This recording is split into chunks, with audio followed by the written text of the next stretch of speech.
আসসালামু আলাইকুম, welcome back to my channel mom cooking studio. Friends, আজকে আমি নিয়ে এসেছি বোরহানি রেসিপি। এটি সাধারণত ভারী খাবার যেমন বিয়েবাড়ি বা পোলাও বিরিয়ানি খাওয়ার পর পান করা হয়। বিয়েবাড়ি বা হোটেলে অতিরিক্ত তেলযুক্ত মশলাদার খাবার খেয়ে জিহ্বার আড়ষ্টতা দূরীকরণে এটি খুবই কার্যকর। তো চলুন রেসিপিটা দেখে নেওয়া যাক।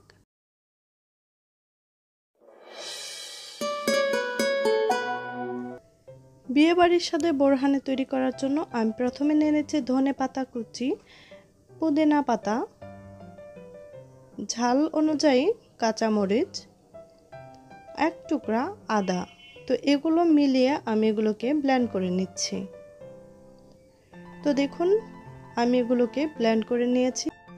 আচ্ছা, এখন দিয়ে দিচ্ছি গোলমরিচ গুঁড়া 1 টেবিল চামচ পরিমাণ, ভাজা ধনে 1 টেবিল চামচ পরিমাণ, দিয়ে দিচ্ছি সর্ষে 1 টেবিল চামচ পরিমাণ, দিয়ে দিচ্ছি ভাজা জিরা গুঁড়া 1 টেবিল চামচ পরিমাণ, বিট লবণ 1 টেবিল চামচ পরিমাণ, লবণ স্বাদ মতো।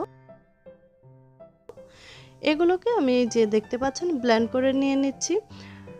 আর এখন আমি এইখানে দই নিয়ে নিয়েছি, আর দইয়ের মধ্যে আমি পর্যাপ্ত পরিমাণ পানি দিয়ে নিয়েছি। আর দিয়ে দিচ্ছি টমেটো সস 1 টেবিল চামচ পরিমাণ,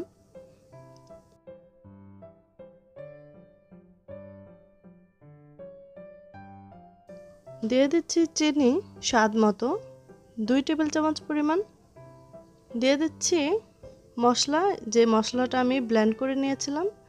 তো আপনারা পছন্দ মতো মশলাটা দিয়ে দিবেন। আমি 2 চামচ পরিমাণ মশলা এখানে অ্যাড করে দিচ্ছি।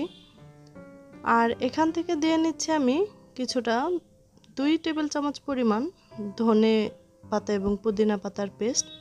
এখন হ্যান্ড হুইক্স দিয়ে ভালোভাবে ফেটে নিয়ে তারপর কিছুক্ষণ রেস্টে রেখে দিতে হবে। যখন একটু ফ্লেভার বের হবে তখন ছেঁকে নিতে হবে।